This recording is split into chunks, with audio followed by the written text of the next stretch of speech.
Tonight, a report on a man accused of killing a Moses Lake teenager after he was mistakenly released from prison.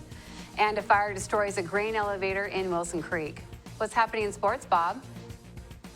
The 15th and final Ryan Flock Memorial Games played out at Big Bend Community College Saturday, and the Wild pick up back-to-back wins on their home ice. Here's a quick peek at our Weather Center forecast. Hi everyone, I'm Cristina Sanchez. We do have improving conditions as we go into the overnight hours. Another wave of moisture is moving in. That's going to bring some freezing rain and more snow. I'll have the details in just a bit. I'm Amber Jenks, and we have all this and much more on iFIBER 1 News. From the iFIBER 1 HD studio here in the heart of the Columbia Basin, this is iFIBER 1 News. Your #1 source for local news, sports headlines, and our very own Weather Center forecast covering the entire Columbia Basin. This is iFIBER 1 News, and it starts now.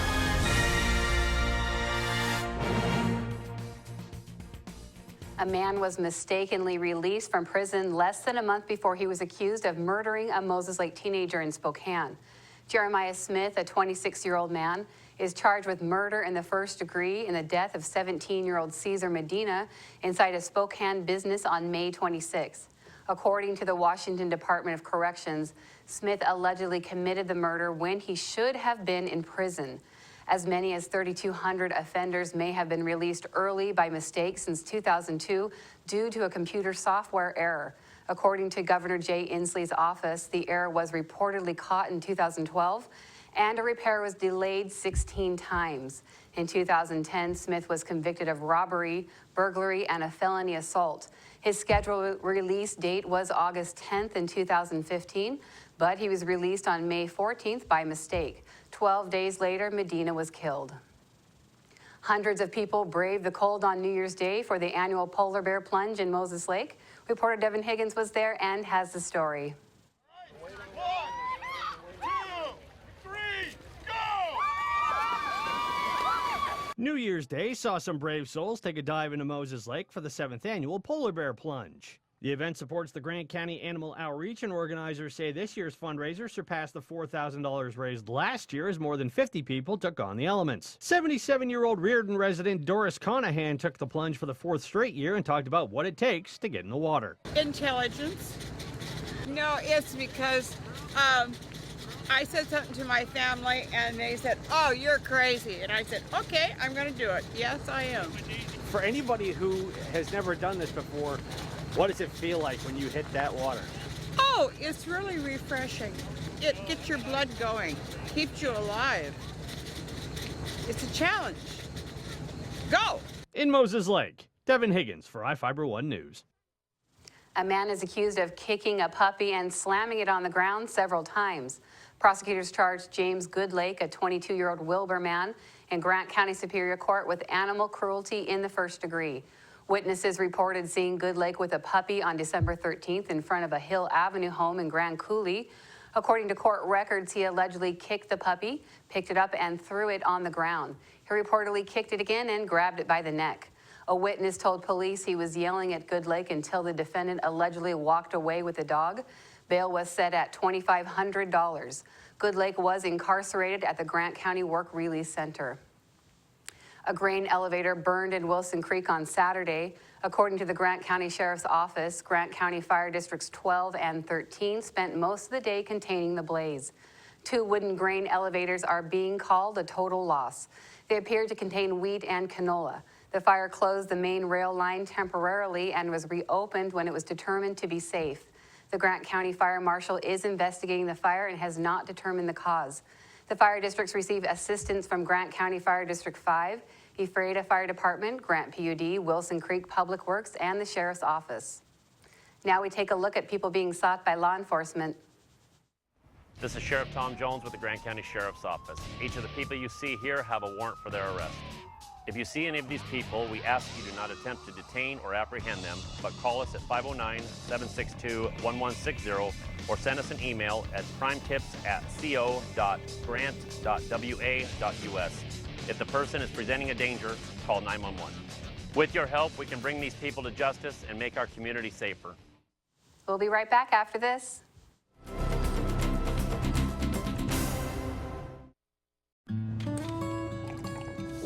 When the cold rolls in, it's time to turn on the heater and cozy up with a book. But turning up the heat can mean higher electric bills. And for some families in tough times, that could mean choosing between a warm meal or a warm house.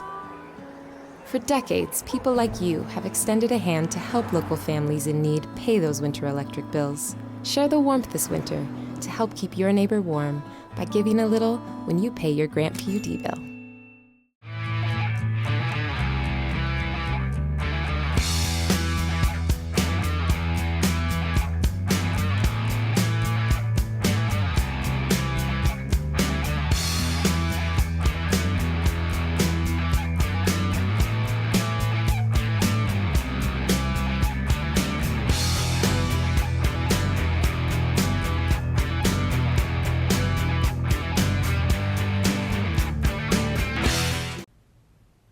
Welcome back, everyone. I'm Cristina Sanchez with your local weather segment brought to you by Barry Motors, one great place to buy and service a car.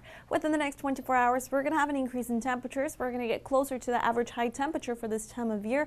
There's still a weak low pressure system that remains over the Pacific Northwest and will remain over us for the remainder of the week.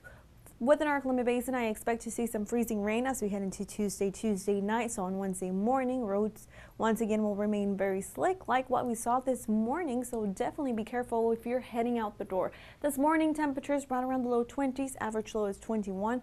High temperature for today in the upper 20s. Our average high temperature for this time of year is right around 33. And for you in Moses Lake, your average high temperature is 34. Your high temperature today still below average for this time of year. Your low temperature right at that average low, which is 22.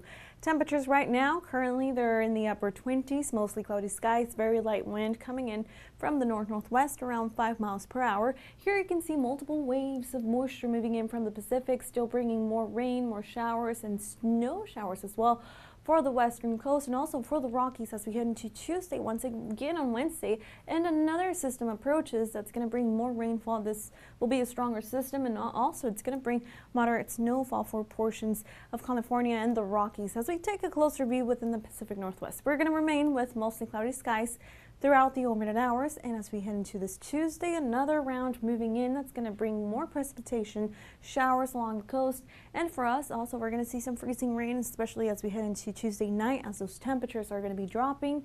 And here you see some moderate showers along the coast to our southwest, and right now we are still under an air stagnation advisory that will remain through Thursday morning. This is air pollution that will have a tendency to increase throughout the overnight hours and early morning hours due to the very light winds, and also that wind flow is going to be very limited. So we're going to still have that air stagnation advisory through Thursday. Temperatures for this Tuesday in Seattle right around the low 40s, still more precipitation throughout the day as we still have plenty of moisture moving in from the Pacific. In the Yakima, highs right around the mid-30s for the inland northwest with mostly cloudy skies. And for us as we head into this Tuesday, we're going to see some precipitation. We still have that chance, especially for Tuesday night and throughout the overnight hours as we head into Wednesday. Freezing rain across the area. 34 as the high on Tuesday for us here in Ephrata, 35 for you in Moses Lake, mostly cloudy skies throughout the day and that freezing rain. So be careful if you're heading out the door on Wednesday morning, mostly cloudy skies, then foggy on Thursday with highs right around the mid-30s, low temperatures in the upper 20s. To save some energy, I've used Einstein's mass energy equivalence to design the haptic suits you see in front of you. They will maintain our core body temperature while we completely turn off our heat and air conditioning. With the money we save on our Grant PUD bill, I'll be expecting that trip to Disneyland this year. You don't need to be a super genius to save energy and money. Visit grantpud.org to learn how. The new flamethrower cheeseburger now with a $5 lunch. I'm going flamethrower today. Remember what happened last time? I'm going flamethrower today. Gary, do you remember what happened last time? I'm going flamethrower today. Remember what happened last time? Comes with a Sunday now. I can handle it. You know your body, Gary. Go flamethrower. Now the DQ $5 lunch comes with the new jalapeno bacon flamethrower cheeseburger, plus fries, drink, and a sundae. This is fan food, not fast food. A fun time was had by all at the 15th and final Ryan Flock Memorial game Saturday at Big Bend Community College as current players took on the alumni. The games kicked off with the Lady Vikings taking on the alumni women. And one would think the younger gals would run circles around their elder stateswomen. Winners with the ball. But that wasn't the case, as the veteran-savvy alumni got past Big Bend 78-74. LaRue for three. Nails it. Former Lady Viking standout guard Elizabeth LaRue led all scores with 30 points. 47 on the game clock. Three-point shot by Rocket. Shelby Snow added 17, and Allie Winters finished with 15 for the alumni. She gets it back and puts it in. Mackenzie Winley led the Lady Vikings with 20 points. Max Shelley finished with 16. But yeah, there you go. Yeah. But just the coordination of the Big Bend women took on Team Parasport from Spokane in an exhibition game during halftime of the men's game. And as you can see, it takes pretty good skills to get up and down the court, and the Lady Vikings were certainly outmatched in this one. By tipping. The second game of the afternoon was a high-scoring affair that produced 197 points as both teams were intent on showing up the other. This one was all Big Bend as the running Vikes built a 53-29 halftime lead and then cruised to a 116-81 win. Pull-up jumper. Yep, he's got it going on early. The alumni made a game of it in the second half, posting 52 points on the board. But the grizzled veterans' legs grew weary, and the old-timers ran out of steam. The spry running Vikes showed no mercy, kicking it into overdrive while rotating fresh bodies every 5 minutes throughout the second half. Riker Pierce led 4 Big Bend players in double figures with a game-high 27 points. Moga Ledoux had 16. Leo Beren added 15.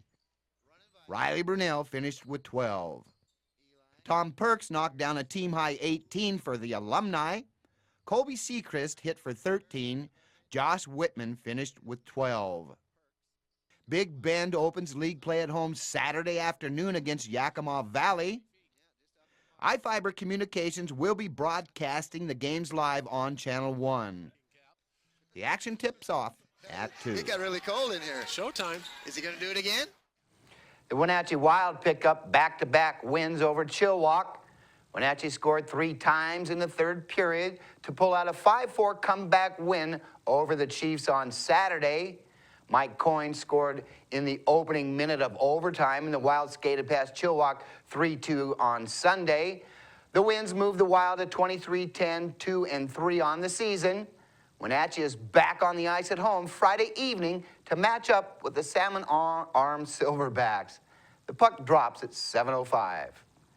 We'll be back after this commercial break.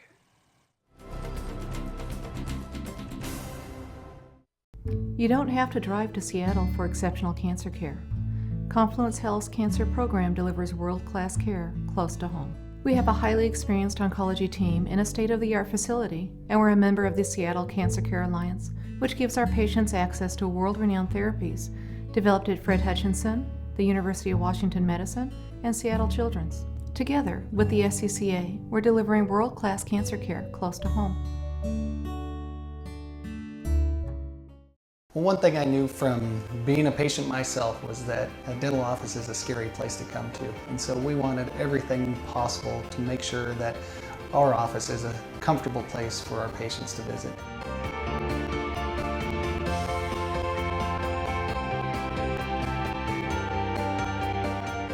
The patients that I have, my clients, have made me a part of this community, and we want to give back in every way possible.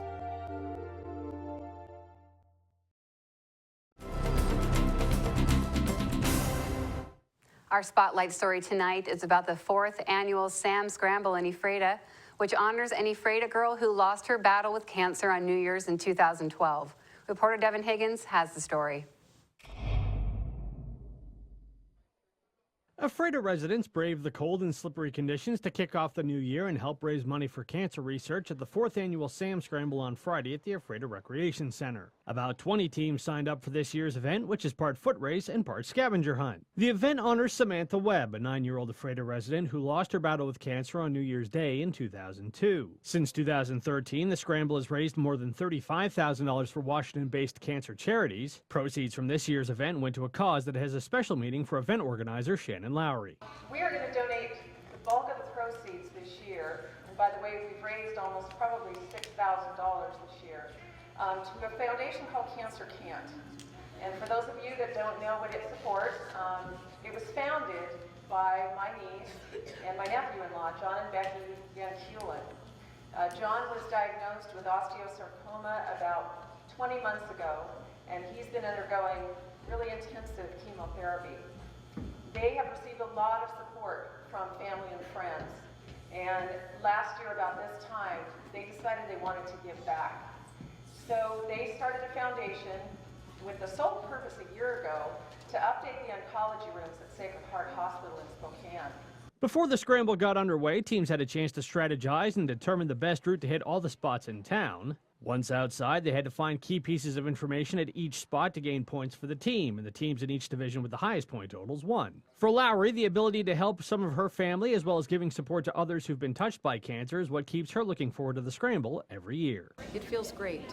It's probably a kind of a speck of dust in the scheme of things, but the fact that I can help in any way to a foundation that I am seeing doing very good things. And I know how important that is to John and Becky. They're on the journey of their lives, and it's difficult.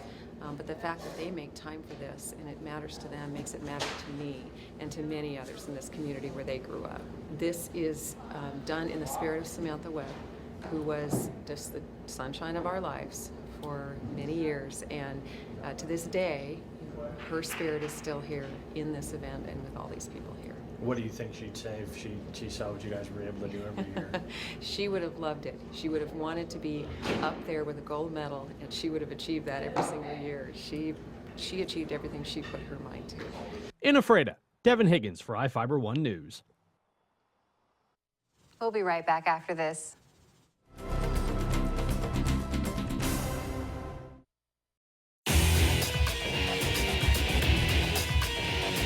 We are real students, and this really is our college.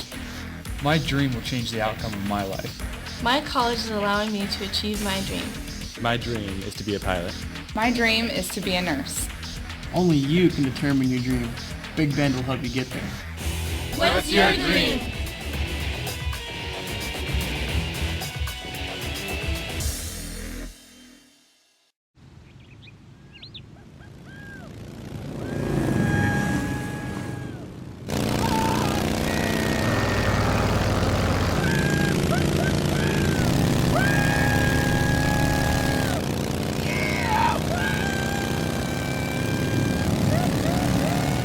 Experience speed like never before when you connect to Grant PUD's high-speed network.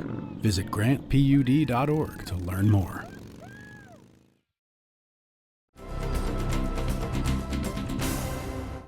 Welcome back. A man is accused of participating in a series of burglaries around Moses Lake in November and December. Prosecutors charged Daniel Lewis, a 24-year-old transient, in Grant County Superior Court with a residential burglary with a victim was present, 2 counts of residential burglary, trafficking in stolen property, and unlawful imprisonment. Lewis is accused of entering 3 homes and stealing things in early November. He allegedly stole a PlayStation 3 from a home on Loring Drive northeast in Moses Lake. Police claim that they tracked the suspect to a home where a man said he bought the gaming console from Lewis. According to court records, he is accused of entering a home on Lindbergh Lane northeast while the 80-year-old victim was lying in her bed. Multiple people appeared to enter the home, steal jewelry, and move the victim's walker so she couldn't get out of bed. She was found about 11 hours later by her family after she fell from bed. A third burglary occurred on Schilling Drive northeast. The burglar broke into the home through the back door. He reportedly stole or damaged about $800 in items. Relive the 1980s at the 7th Annual Columbia Basin Allied Arts Soiree in Moses Lake. The 80s Prom fundraising event is set to start from 6:30 p.m. on January 29th at the Grant County Fairgrounds 4-H building. It features dinner, dancing, and an auction. Music is to be presented by DJ Dale Roth. People attending are encouraged to dress like they did in the 1980s. The event benefits Columbia Basin Allied Arts. The group is a nonprofit arts organization based in Moses Lake. Tickets for the 80s Prom are $50 per person and $400 per table. For early reservations, call 509-793-2059. In Northwest News, militia members have taken over an Oregon federal building. They're accusing officials of punishing ranchers who did not want to sell their land. The protesters say if police come with force, they'll be ready to respond with force. For CNN, Chris Ladle has the story. Malheur National Wildlife Refuge, 30 or so miles south of Burns, Oregon, is better known for birdwatching and sightseeing. This weekend, a group of patriots, as they call themselves, have taken over, blocking off roads, arming guard towers, and restricting access. The militia is led by Ammon Bundy. When government steps outside of its bounds that the people have given it, that it is the duty of the people to put that government back in its place. The Bundys and their supporters are protesting the BLM and federal government after the prosecution of two Harney County ranchers, Dwight and Steve Hammond. A federal judge convicted the father and son duo of arson after burning 127 acres of BLM land in 2001. They're scheduled to report to prison on Monday. I'm going to jail for 5 years for 127. Seems like a bit of an overkill. In response, Bundy called on the militia and held a protest Saturday. Some traveled as far away as Colorado and Arizona, and the overwhelming majority are not from Oregon. We came over here to show our support. Under the cover of darkness Saturday night, the militia took over the Wildlife Refuge, a federally owned site. They say they plan to use it for several months. And I will be very clear, we will not be aggressive. That will be something that we will not be. We are here to defend the people. And law enforcement is nowhere to be found. Bundy says if and when they do show up, they will be ready to respond with force. If they did, they would be doing it and putting lives at risk, because we are not putting anybody at risk right now. We're not endangering anybody. We're not harming anybody. That's going to do it here for us at iFIBER 1 News. We want to thank you for watching, and we'll see you again tomorrow.